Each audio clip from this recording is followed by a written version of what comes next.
All right, we're live. Yay. It's Friday afternoon. Oh, look at this. It had been like raining like cats and dogs for like All the last day. hour or so. Oh, well, right here, it had a little spritzer earlier, then it stopped, and the sun came out. And I was like, oh, yeah, we're good. Then all of a sudden, like the whole roof caved in with all sorts of rain. But now it's stopped. Look, What? here's the crazy thing. I have not been able to swim all year yet. Isn't that crazy? Yeah, that's really crazy. I mean, As we I was opened the pool saying before, I in was so March. rudely interrupted. Eh, All of a sudden, we start the show, What? the sun comes out. I was trying to get to that before Okay. cut me off. All right. Well, Well, I since you wasn't cutting you off. I was since you adding to the conversation. so rudely interrupted me, who are you? The bold one, the cold one, and the one you show up for. John Colder Eyes Love. All right, folks. Yes. I'm Brent Leary. Yeah, he is. All right. Yeah, and you just added on the one you show up for. Oh, let me do this. I want to get myself actually in the picture. All right. I thought you were going to go with, what did you just call yourself before we started broadcasting? It's something else. You said you were, I can't even remember. Always ready. Ever ready. Ever ready. John Everready Lawson. Ever ready.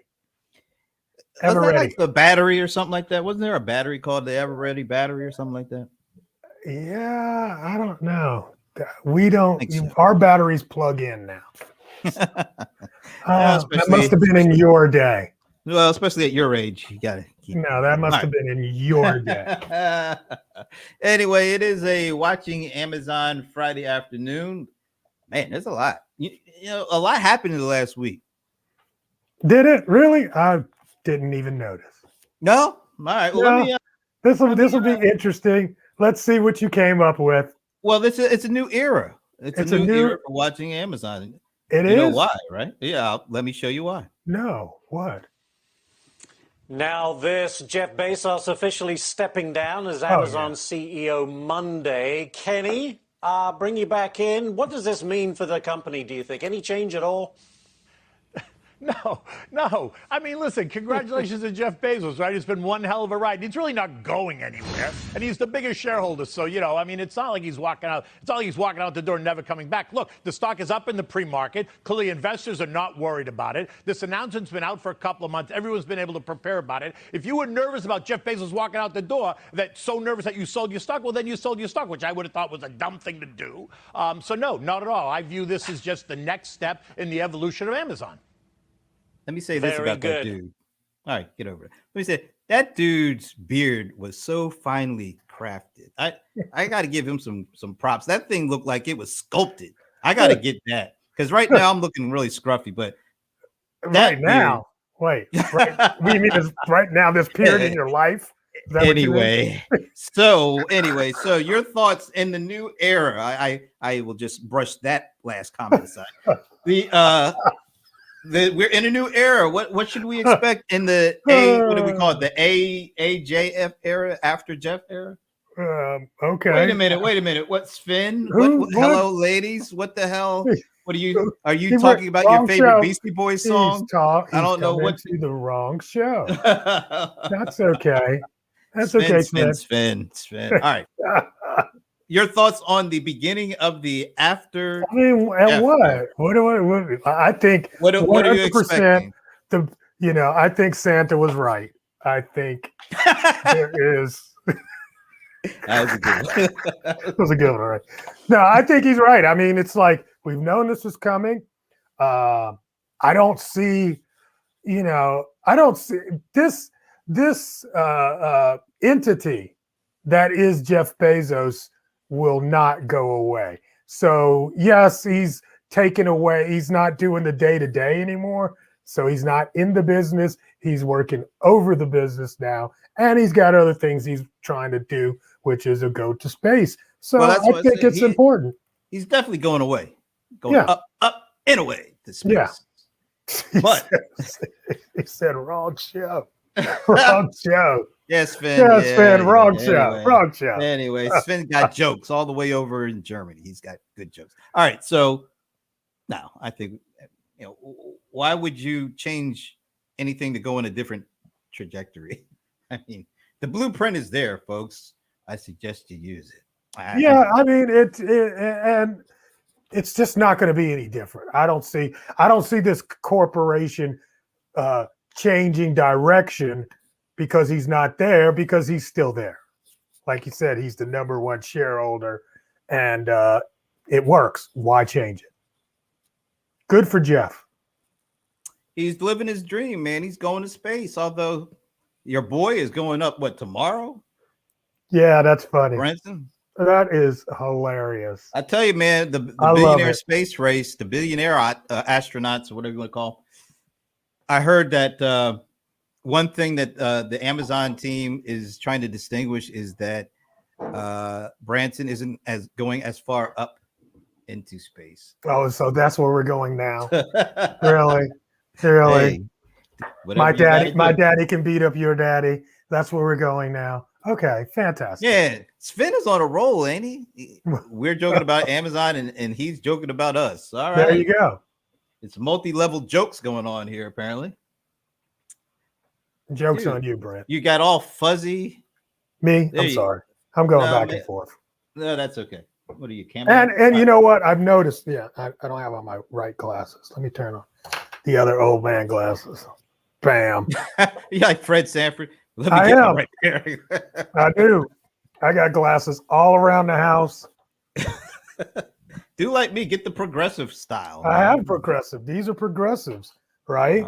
But now that I got my new setup, the monitor's further away, so I needed a extra. So maybe the next set of glasses. Who cares? Let's move on. Where is Meredith at? Mm-hmm. She made a big deal about, last week. I'm there. Oh, you calling her out? I'm calling her out all the way out. Oh my gosh, all crazy the way out. Where's your cousin? Man, anyway. All right. I didn't get it. I didn't get love your show. Sven, all right. See, we broke Sven down. He went from jokes to nice and kindness. Thank you, Sven. We appreciate it. Thank you, Sven. Seriously. All right. I got another clip because that's what you do. Something else. Yeah, that's what I do. I come with clips. Another piece of the let me see what Thomas. Hey, Thomas, 2 different glasses. Yeah, he's got one for each eye. Thomas got jokes. Man, we got a colonel. You know who this? You must know. Yeah, who this guy is. I definitely do. Hey, what's up, John? Colonel John, is it Crushiel Jr.? Crushiel? I don't know. Didn't Google originally when the Pentagon? Oh, see, wait a minute. Is he reading my crib notes, the Colonel? Because guess what? We're getting ready to talk about, Colonel. Here we go. Here we go. Scott, the Department of Defense is announcing that it is canceling that $10 billion JEDI cloud computing contract. Remember, the Defense Department had awarded that contract to Microsoft. Amazon had protested that decision, claiming in part political interference by the former Trump administration. Now the Defense Department saying it's not moving forward with that contract at all. And in a statement said it has become clear that the JEDI cloud contract no longer meets the requirements to fill the DoD's capability gaps. Instead, the Defense Department says it's going to issue a new proposal for the Joint Warfighter Cloud Capability Contract, in which it will seek proposals from Microsoft and Amazon in order to fulfill those needs. But again, Department of Defense canceling the JEDI contract, saying that it no longer meets the needs of its capability gaps. Back over to you, Scott. But they're still in the game. That's what it sounds like. Elon, thanks so much. All Elon, right, Scott, shut up. For us there. We already know. All right. See you later. Oh, I did like the swoosh at the end, though. I did like the swoosh. You need to get some swooshes, bro. We'll get some swooshes. Nike, are you in the house? We can use you as a sponsor. And there you go. All right. Remember, how long did this play out? I don't know, but I'm glad to years, see it, right? I'm so glad to see it go. This is awesome. But we knew as soon as the former resident of 1600 Pennsylvania Avenue got his little tentacles on this. We knew Amazon, it was done for Amazon. His hate for I mean, Bezos. even the name of the daggone program is being retired, which is so fantastic because even calling it JEDI just shows you the I can't even say the damn word. Ineptitude. Your ineptitude of the juvenile right. administration that we got to say goodbye to earlier this year. Goodbye. Bye, bitch. Here's the thing. For either one of those picks would have been a legitimate pick. But what happened was the veneer of politics got all over this because of one man's hate for another man who was way more successful than he can ever be. It's not hate. It's total jealousy. But here's the thing. He screwed the pooch so bad that they couldn't keep his stupid juvenile name. So they had to cancel the entire program. And the reason why is because there's a lawsuit for the program. And it would have been tied up in court for years. And we need the program. We need stuff defense. now. We need stuff now. So I'm so glad this is gone. I thought you were thinking maybe it was George Lucas was suing, because the use of he created JEDI. That's what I'm saying. Little hands kind of stole it and tried to use it. Okay. No, actually, I think I literally think this came before he was even on the scene as president. Whatever. And he just got his little. Let me enjoy my time. Give me my time. But no, absolutely. I really did think it was stupid to call it JEDI. I just didn't like it. It's just an acronym. It stands for something. I can't remember what it stands. Yeah, but it didn't stand for something. They did it the other way around. So some guy that's probably our age, wait a minute. Some guy that's probably our age when he was 10 or 11 years old when the movie came out. Right. It's been with them ever since. Exactly. He was a juvenile. That's just like I said, a juvenile. If I get a chance to name something that's big and is $10 billion, it could be like something. It was something with Sanford and Son, maybe, or the Three Stooges. I don't know, but well, I'm not going to hate on. I mean, the new one is JWCC. That's kind of boring too, but oh well. Who's going to say all that? Overall, though, I mean, obviously, the winner. And we've talked about that, should have been Amazon. It wasn't even close race. I know you like Microsoft. No, you think they're good. Look, I think they're okay. It's AWS versus Azure. And if you look around, you're seeing a lot of Azure in the enterprise in particular. So I mean, that's fine. Can't just sleep on cloud. that. It's cloud computing. I get it, but are you innovating it or are you duplicating it? Or are you just creating the platform for innovation to take place? That's what really is going on. That's what AWS was. That's who started it. Yeah, they've got a 20, and they would have the way it what was. What we say, a 9-year lead? The way they were trending, it was theirs to have until your boy got in there and messed it all up.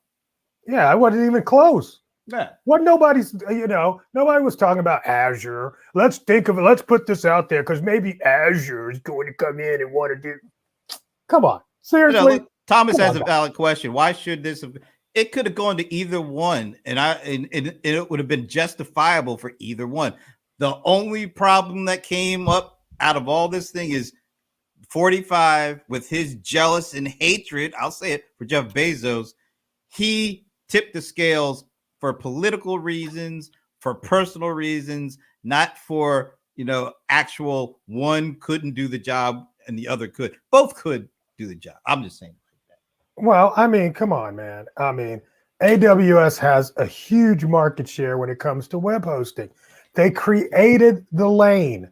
There's a lot of reasons to me why they were the obvious choice. A lot of reasons. Not saying I'm saying that they are the obvious. No, choice. that's his question. He was asking the question, why should this have gone? I'm just saying that's the reason. Yeah, but I'll just keep saying this, and I'll just say it one more time. I think you're right. They were the obvious choice, but they weren't the only choice because you could have been very successful using Azure as a platform. You could be very successful using AWS as a platform. And what's going to happen is this new thing they're doing, they're both going to get a piece of the puzzle. You It's want not going to be a winner take all. innovators. This is Department of Defense. This is the United States of America trying to ensure that we are as secure as we can possibly be when it comes to technology. Why would you pick the guy that copied the other guy when you could pick the guy? I just don't get it. I get it, because if you look at critical enterprise computing and the relationship that Microsoft has with government and the government contracts that are already in place for Microsoft technology, you don't get fired by buying Microsoft technology. You don't get fired by buying Azure. You take a look. You better look at what's going on with Azure. They're not. They're second. Who gets fired when second. Who gets fired when they in, build something in AWS? They're second in market share, but who gets they're fired? Making up the difference. Who gets fired with AWS? I'm saying you don't get fired with either one. That's why it's not a big so then all versus two. Okay. Let's they're say it both like going to get a piece of this Brett, puzzle. They're both all going to be things being even. Do you go with the innovator or the copycat? Oh God, your boy is back. Your boy Garrett is back. Oh, buckle up, folks. Or I should say, I should just be the one buckling up, because it's going to be bumpy for me, because Garrett is back in town. All right. You take the leader, bro. You take the leader. That's all I'm saying, man. If you got two teams and LeBron's on one of the teams, you're just going to have both of them in there. You're going to see. I'm just saying. You're going to see. This is going to get split. Absolutely. I'm going to say pretty much. Huge. It's going to be split about 50-50, which means that both of them have what it takes to deliver on the goods. We'll see. I'm just saying that Amazon, AWS would have won it. AWS would have won it if it wasn't for your boy. I want to say this. I don't think it was a competition until later in the game. I think this was already a done deal with Amazon, and then all of a sudden it became a bidding game. Well, if you remember, it was always Amazon, always talked about as being the leader in the clubhouse. I mean, everything pointed to them making it. And right before the decision was really supposed to be made, then all of a sudden your boy came in, and in that perfect phrase, I was told that, and you right then and there, you knew, forget it, it's not gonna happen. There we go. There it is. I mean, it has nothing to do with the president. That's the really crazy thing. I mean, the president should not have been, Of course not. He shouldn't have been meddling in that. I mean, this is all about the military. That's their wheelhouse. Those leaders should have been making this decision. I think it's a good idea to let's go back to the drawing board. It's been years now.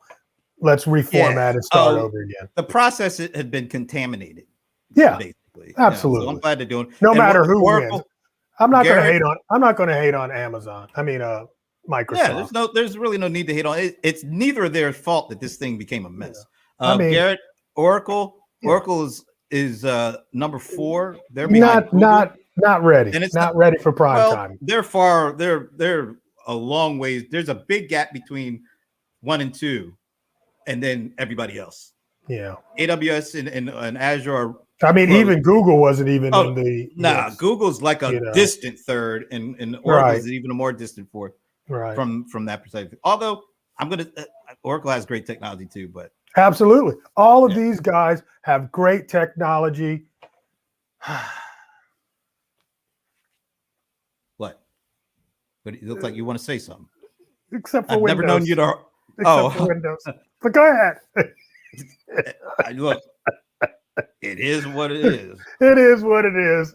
I'm a Mac guy, so I have to be that way. I'm a both, and like I said, if you want to take a look at what's going on with cognitive, a platform for cognitive sciences, look at Azure. Their cognitive sciences stuff it's top notch. All right. Anyway, we beat that one. Okay, so I do have. Let me see if I can pull some clips of some things up, and we can talk about them. And one of them is going to be something that is kind of near and dear to my heart. Let me do the sharing. And I'm wondering if your mind has changed at all on this. So let me see if I can share Me this. change my Yeah. mind? I know. I Come on, one dude. You know I can dig deep. It's rare. yeah, it's very rare. All right. Oh, here I know where we're going. Oh Lord. Is this gonna be a All topic right. every oh my god. So I Here mean, we I was go not again. I was not looking for this. Go, just go. But look, hey man, you know me. All right, I Play got it, play it. no, it's Or- not a clip. It's not a video. It's Oh, okay. So we're just 41% of smart speaker users now make purchases through them. And that came from a study done by some let's see. Let me just read this while you look at that. Audiences across the UK, US, and Germany were asked about their top priority voice assisted tasks across different industries. For example, in banking and finance, an average of 32% across the 6,000 people surveyed identified check my bank balance as their top priority. But here's the thing that really, let me see if so results show small differences in behavior between the countries, blah, blah, blah. Those, blah, blah, blah. 41% of the 6,000 folks surveyed across those countries actually are using their voice assistant. Is that what it says? It Read says it. 41% of smart speaker users now make purchases through them. Now, Okay. a lot of those purchases are like the repeat kind, the easy, Absolutely. very easy. But yeah, that number is actually bigger than. Remember, I kind of got disenchanted. Well, I don't know if I mean, again, if I just ask you, have you ever made purchase with your voice device? Then most of us have, yes. I don't think most of us. If you had asked that 2 or 3 years 41% of us have.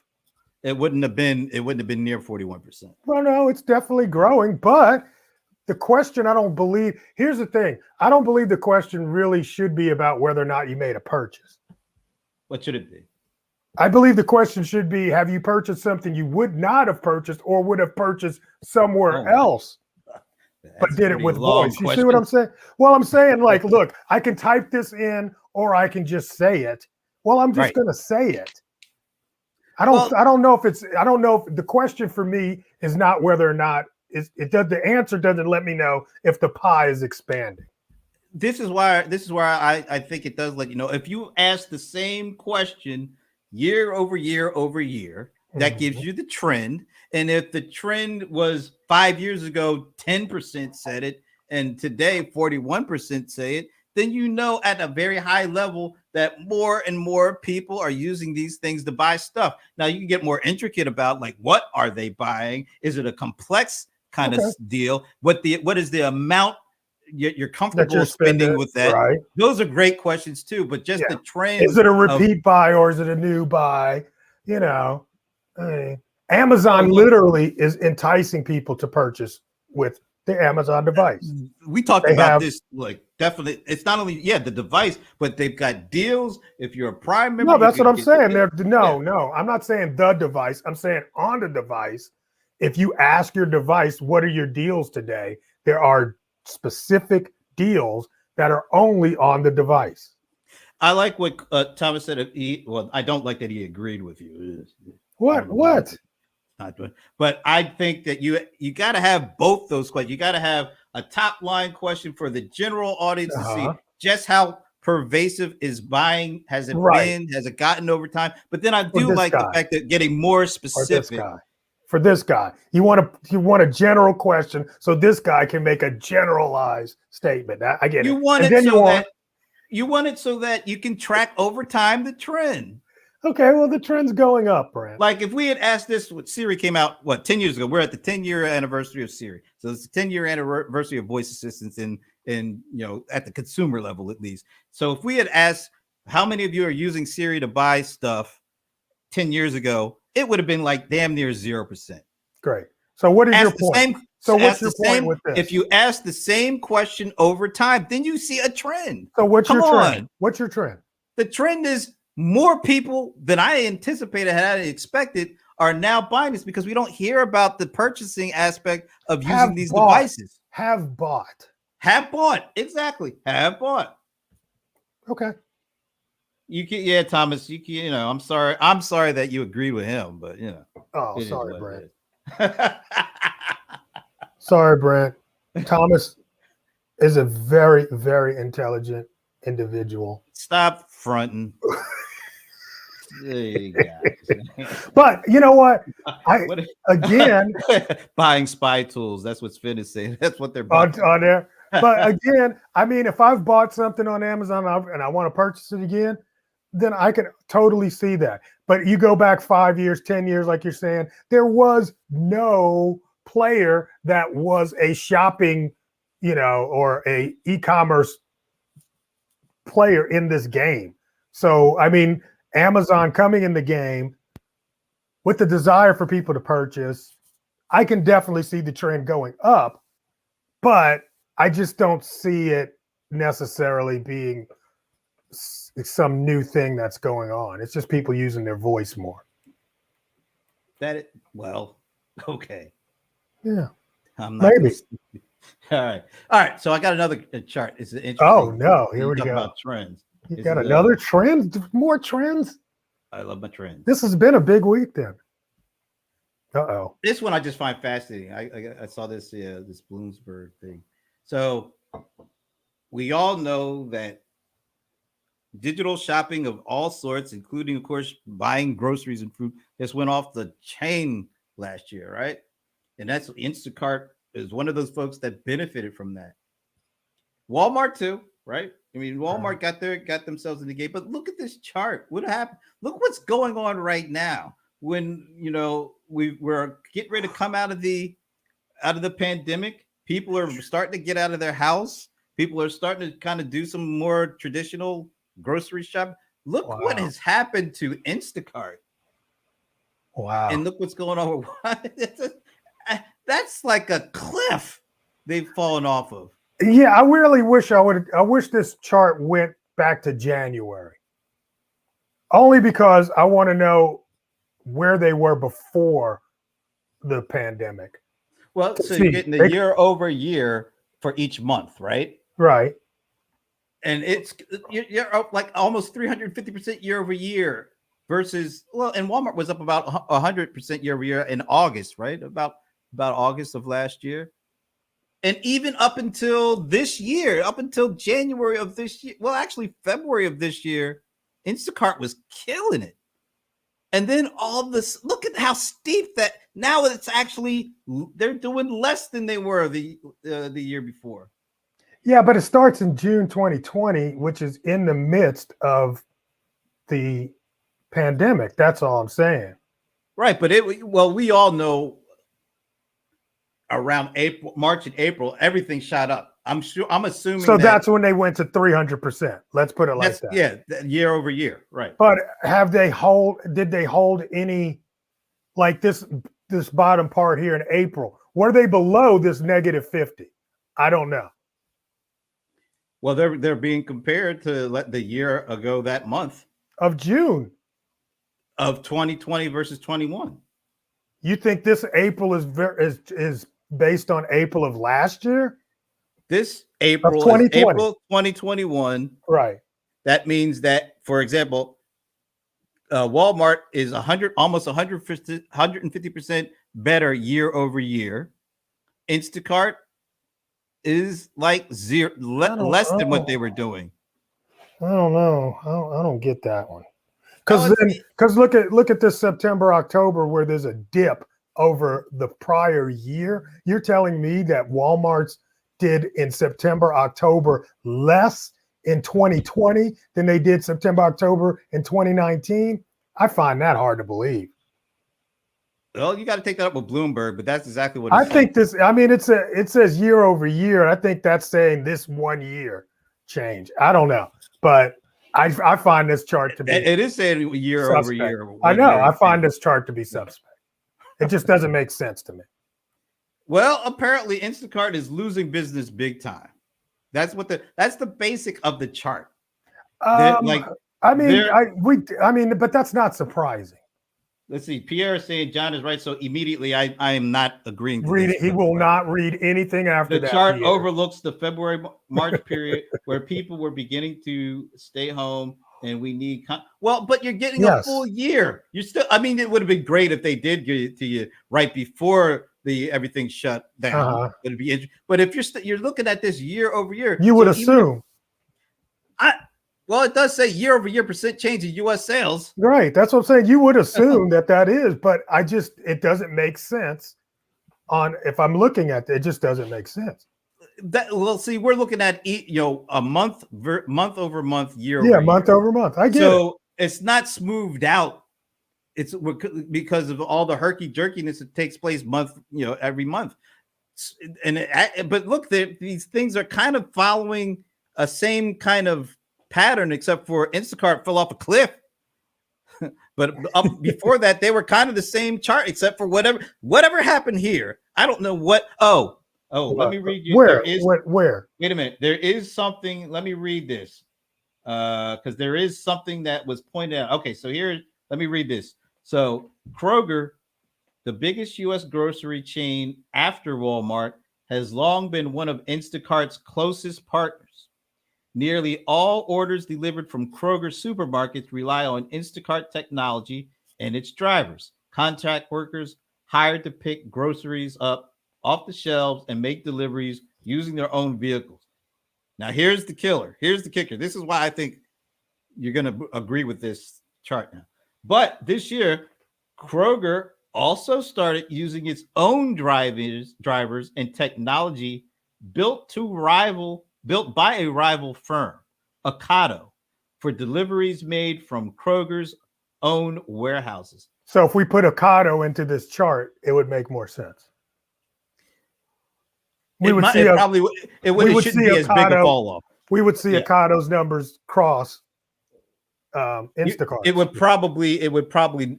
You would have to imagine it wouldn't be nearly as big a dip. Now that makes a little bit more sense.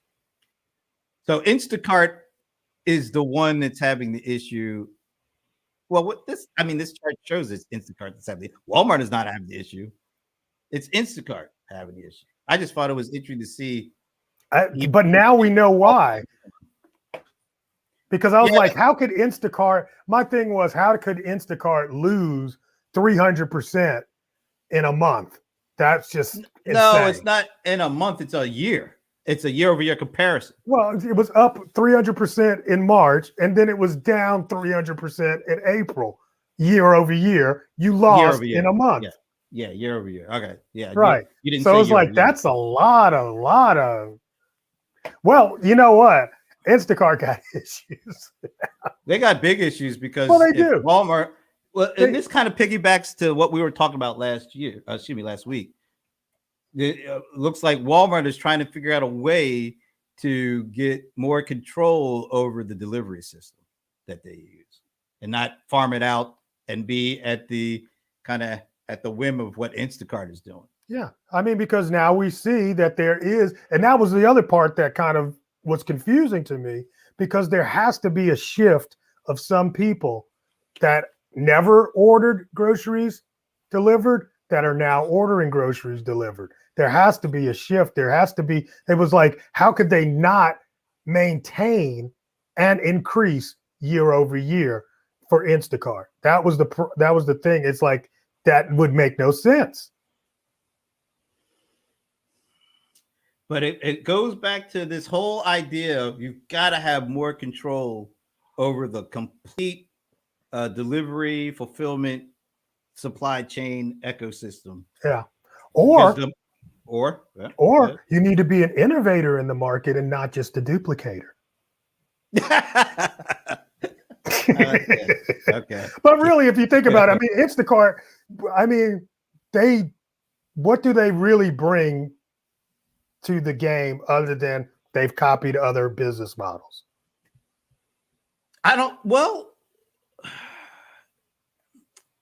They had an opportunity. But I think once again, it's all about customer experience. If Walmart wants to rival Amazon, they got to make sure that they have as much control over that process as possible. And really, when you think about it, this fulfillment piece, this is part of their core businesses now. It's not just about retail. It's about distribution. It's about fulfillment. It's about being able to do it digitally. And if you don't have control over that, if you're shipping out, it's almost, remember back in the old days at the beginning of e-commerce when Borders actually farmed out their online presence to Amazon to manage so that they can concentrate on their physical stores. Mhm. And look what kind of move that ended up being. Right, because they weren't paying any attention on what the data was that they were giving to Amazon. And in this instance, oh my gosh, Walmart was farming out their fulfillment and distribution. No, yeah, Kroger. Kroger was farming out their whole distribution and fulfillment. Yeah. I don't think that's like the core of the business. That's part of the core business at this point. I think this is interesting, honestly, from Kroger's standpoint, that they are taking the technology part kind of serious. If Kroger were to wake up to the tech, that could be an interesting. That could really be interesting, honestly. Kroger learned the lesson that came from the whole Borders. Yeah, because if you farm out any piece of the digital experience of your business, you can forget it. You're not going to be around long. Because Kroger's, if you think about it, I mean, we always talk about Amazon and Prime, right?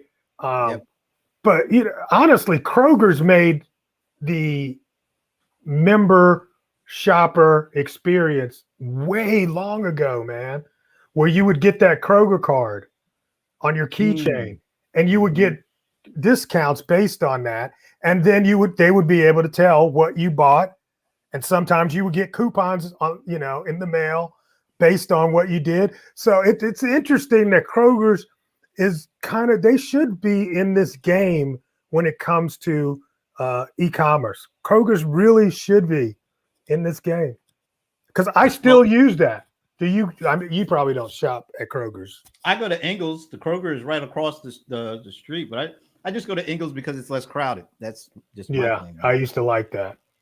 But don't buy your meat at Ingles. What's wrong? Well, I don't know. Yeah, why you got to put that out there like that? I just telling. I used to live down the street from Ingles, and I was like, you know what? This is not as crowded as Kroger's, so their meat probably doesn't turn over as fast. Oh God! All right, thanks a lot for that. I've got a whole refrigerator and freezer full of meat. Can I get sued for that? Yes, by me for messing my mind up with my meat. All right, since we've been talking about Walmart, here's another. Yeah, laugh, please. All right, here's another one I thought was really interesting. Shares of the U.S. population reachable within 1 hour from the retailer stores or delivery centers. Oh yeah, I know this one, man. But we all know Walmart is everywhere, and Target is right behind. Amazon is really catching up. They're catching up fast. Yeah, they're catching up fast. They're catching up fast. And I was talking to a person just today that said they ordered something on Prime, and it came the same day. It's like some batteries or something. No, you know what? So I went to order something this morning. It was like around 9:00. And for the first time, they gave me the option. Hey, if you order, there was two things. They said you could either order over a $35 threshold, or you could pay like $2 or something, and you could get this delivered before the end of the day. I'm telling you, it's coming. These are all the things you can do when you spend a lot of or invest a lot of money on. How do you compete with that? Well, according to the guy last week in the article that we talked about, it's very easy.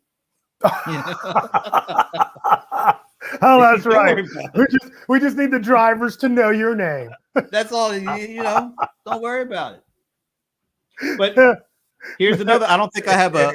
Yeah, I know. I'm glad. Thank you for making me remember that idiot. No, I should. So this is why. Can you get sued for that? Yeah, I don't know. I didn't use anybody's names. So last year, Amazon. I think I sent this to you. Amazon invested, and this is just 1 year. This is 2020. $35 billion in infrastructure. Right. I mean, look, which is more than what? Well, it's like more than all the other. Well, many of their competitors combined. That's how the article put it. Let's think it like this. What's the infrastructure deal? Like the actual payout for the deal that they're trying to get through Congress, like 500 billion or something. So you're talking about one company investing, and that's over time. That budget that they're talking about for 10 years. That's over. So Amazon on its own is basically spending more than our own government in infrastructure on an annual basis, at least last year. Yeah. That's and let's be clear, man. This is an investment. Yep, absolutely. And every dollar of it is at risk. It's like people were mocking Amazon. Remember when we were at Panera Bread a couple years ago, and they did that $800 million quarterly investment in, I think, getting the 2-day delivery or something like that, and people were like, "That's way too much." Yeah. Look how much of a benefit that is. That's why going back to Kroger. That's why we're here today. No, yeah, basically. But go so back where to what will you were saying about we be in 5 years with this investment? Oh, why? We'll just think about it and it'll show up on our doorstep or something like that. I don't know. It's really, to me, this is the ball game here. The ability to go from physical to digital and digital to physical and do it in a kind of seamless way and make it easy, and quick and efficient. That is the ball game. That's what these companies have to invest in beyond the traditional things they focused on. Branding and marketing and all that, getting the right product mix and the right stuff on the show. That's always going to be important. But to miss out on the core piece of this fulfillment and delivery, you miss that, you're not going to be around for much longer to do certain stuff. All right. I'm feeling it because I'm trying to think of what I'm looking for. Oh, the flywheel, right? The infamous flywheel. Yes. The infamous flywheel, right? I'm going. Well, you do it. Can you pull it up? Let me see. Amazon flywheel. You pull up the flywheel. Let me see if I can do that.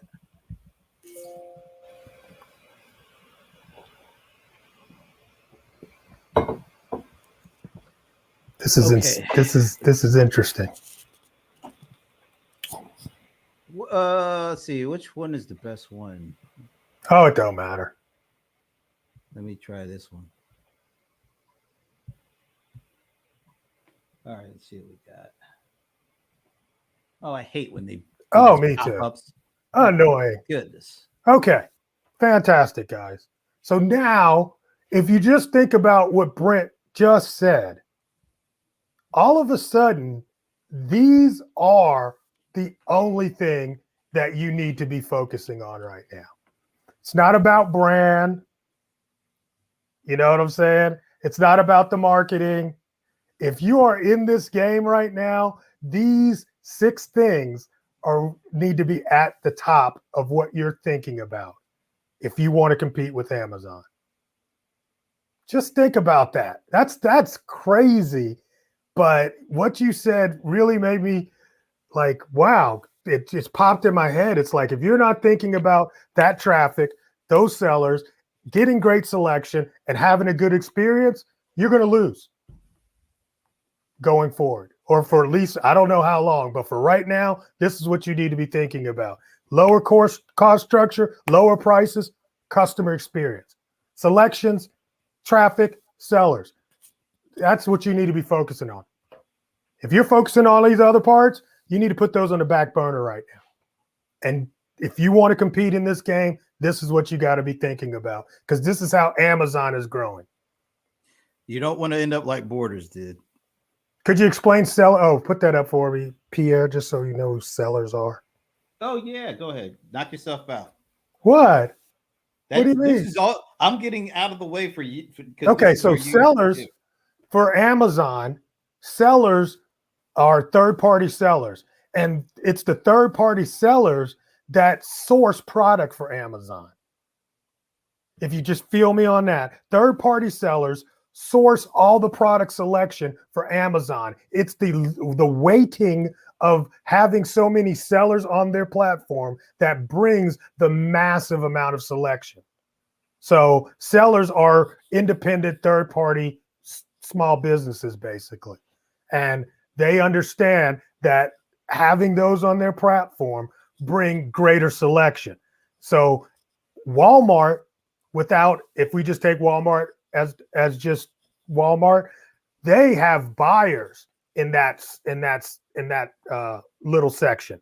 So their store buyers bring the selection into the Walmart stores.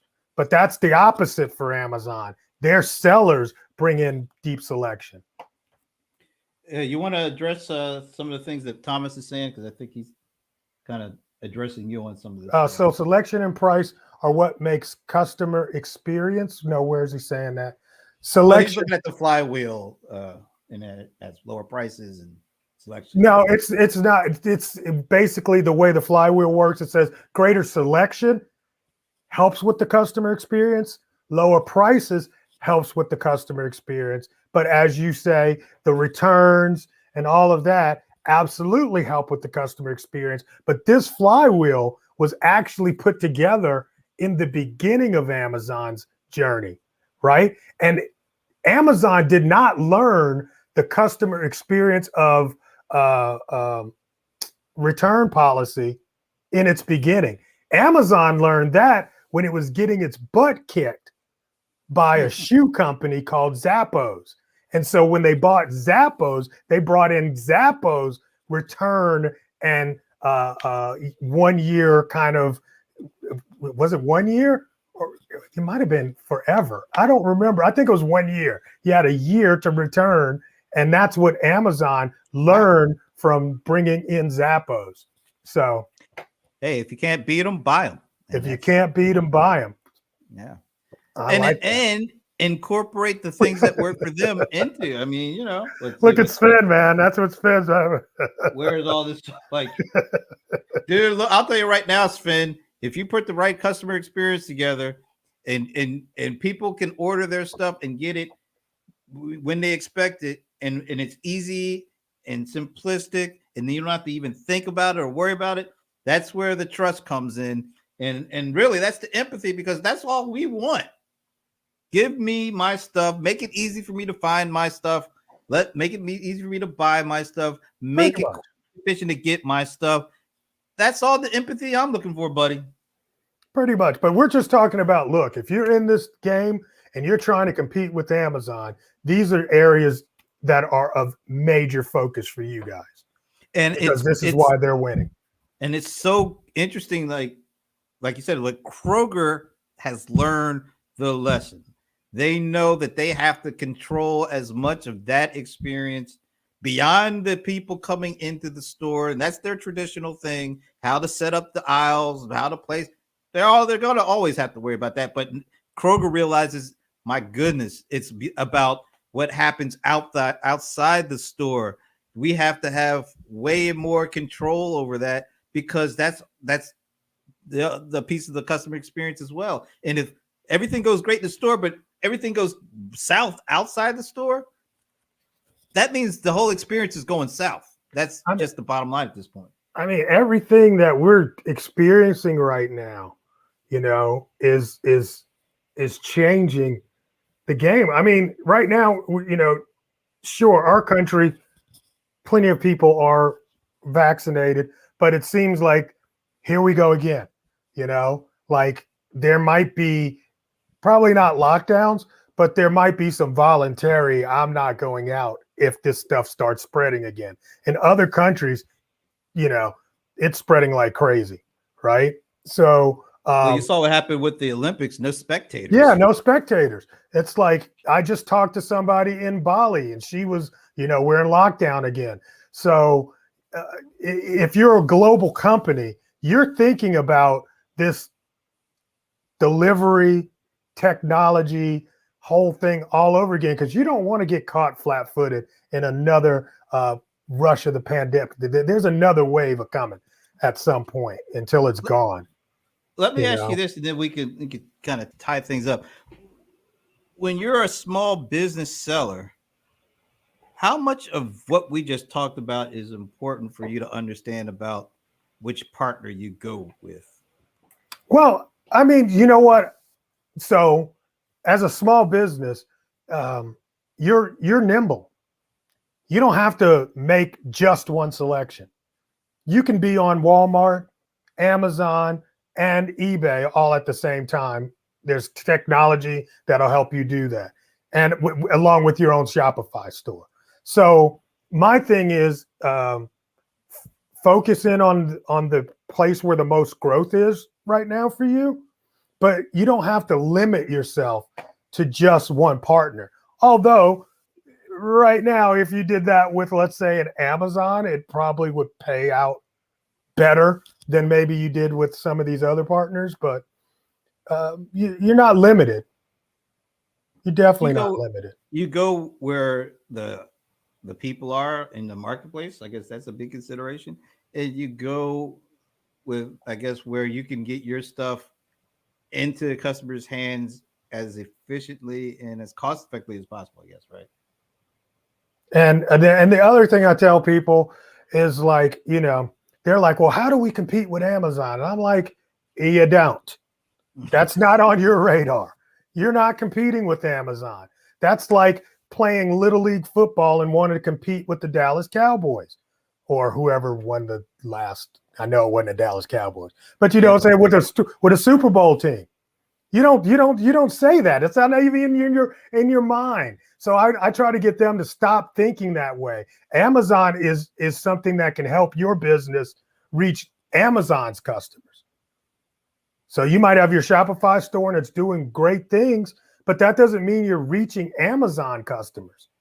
So you can continue doing what you're doing in your current business and then add Amazon on as a partner to help grow your business and your brand. All right. So if you were starting from scratch, let's say you don't have anything on any other platform, you're starting from scratch. What's the best way for them to get going from the zero? It's a toss up. It's about where you want to be and what you want to do. Whether you're going to, it's all about whether you want to drive and own your own, or if you want to leverage somebody else's. And that's all there is. That's the biggest difference. In my opinion.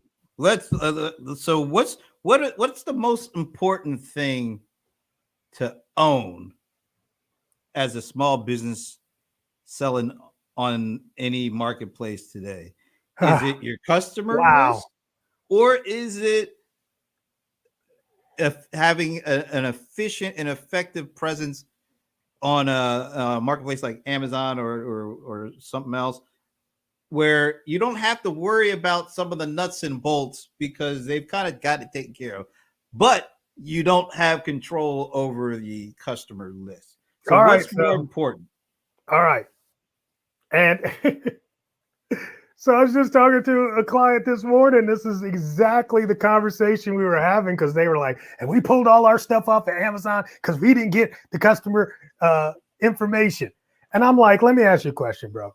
If Walmart came to you today and said, hey, we want your products in Walmart stores, and then you go to them and say, are we going to get the email?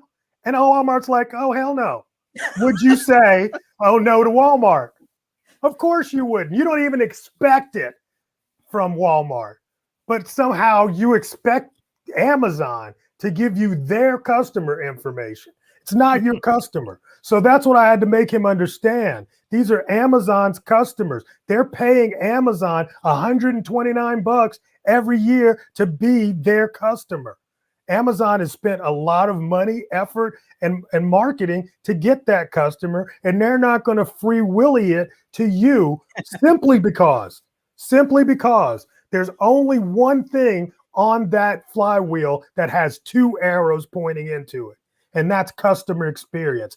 Amazon has to control the customer experience, or their customers will not come back. It will affect their traffic. So they have to control. That's why they want you to use FBA, because they can control that customer experience. That's why when you use FBA, they take the customer complaints and they take the returns so that they can control that customer experience. No way in hell you should expect them to just give that up to you. It's just not going to happen. Which goes back to last week. What? Once again. What? Oh, This- no. this- Leave that man alone. This is why it's not that easy to do what this guy was saying. It's just not. And as a small business, you don't want certain hassles. If you can concentrate, see, this is the way I look at it. And I know I'm not a seller on any of the marketplaces, but I would rather have somebody manage the most cost, or what I should say, the most time intensive piece of the process, unless it's something that is absolutely uniquely core to me, and I have the ability to make my living that nobody else can take from me, that kind of nugget. If it's not that, then I want to find the most cost-effective and efficient way to get these things that I need to have in place there. And that is kind of what Amazon has done to a certain extent. And other any marketplace worth their salt should have certain things in place that you don't have to do yourself. That's to right. allow you to focus on that thing that is absolutely uniquely yours. So go back 2 comments and put Thomas up, and I'm going to answer this question. This one? One more up. Okay, this one. Okay. One could argue that the buyers are not Amazon's customers, but those of the seller. I absolutely disagree with that. Ooh. I absolutely disagree. And look, I don't think there's any basis for that argument, because if I walk in to Macy's and buy a Gucci bag, am I Gucci's customer or Macy's customer? Yeah, it's still Macy's customer. It's Macy's customer. Exactly. All right. Macy's built the store. It's Macy's people that run the store. It's the same way with Amazon. Amazon built that traffic. These people pay Amazon to be there to get their 2-day service. I'm sorry. It's Amazon's customer. And they're not going to just let you take that information for 2 reasons. I get it. For like, they want to own the customer. I get that. But also they do need to own that experience. But here's the thing. Thomas said, I know. Yeah. I know. That's what it's like, guys. They can try to own the customer, but it's going to be a hard road to hoe without, having certain capabilities. And you need enough customers to make it worth your while. Right. If you don't have your own marketplace with, 200 million paid in customers, you're going to have to go elsewhere, and then you're going to have to try to build it. But do not get it twisted. When I say these things, I can also have the same arguments and different arguments for why you should own your own customer, why you should build your own platform, and why you should learn to drive your own traffic. So that's why I say the grass is always greener on the other side. That's what it is. And I'm guessing that you've got to have some kind of a mix of, you're working over here with the marketplace, but experimenting with ways to transfer that somehow over into your I'll tell you what Amazon is not.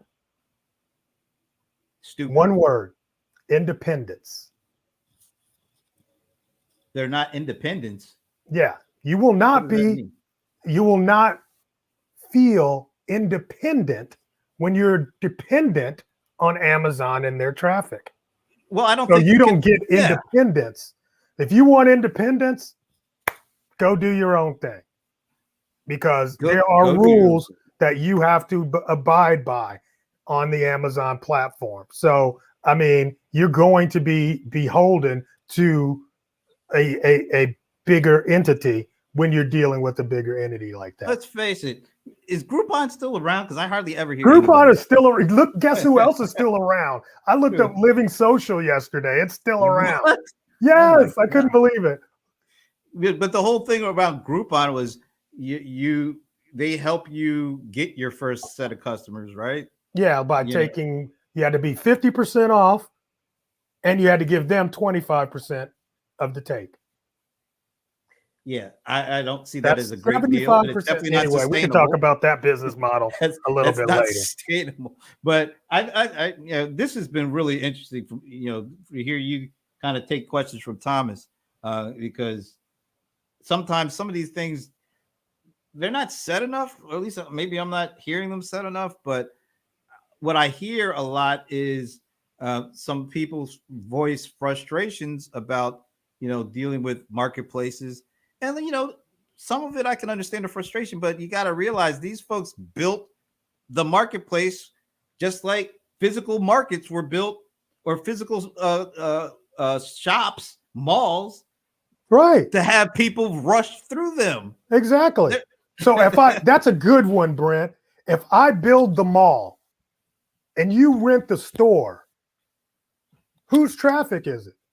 That's a good one. We'll talk about that next week. Next week, let's talk about that one. All right, we will do. I like that. What we didn't even get a chance to talk about the sustainability stuff again. We've been talking. Oh, come on, man. That has to be lead off, man. All right, we'll lead off with that next week. Okay. Because that report is like 136 pages, and I actually looked at that thing. Really? See, this is why you have no life. And on that note, damn. I mean, look. Even if nobody else got a lot, I got a lot out of it. I really enjoyed that, and I hardly ever say I enjoy listening to him, but I actually did this time. You're so wrong. All right, that's cool. All right, I'll take it. End of the week, folks. We'll see you next Friday.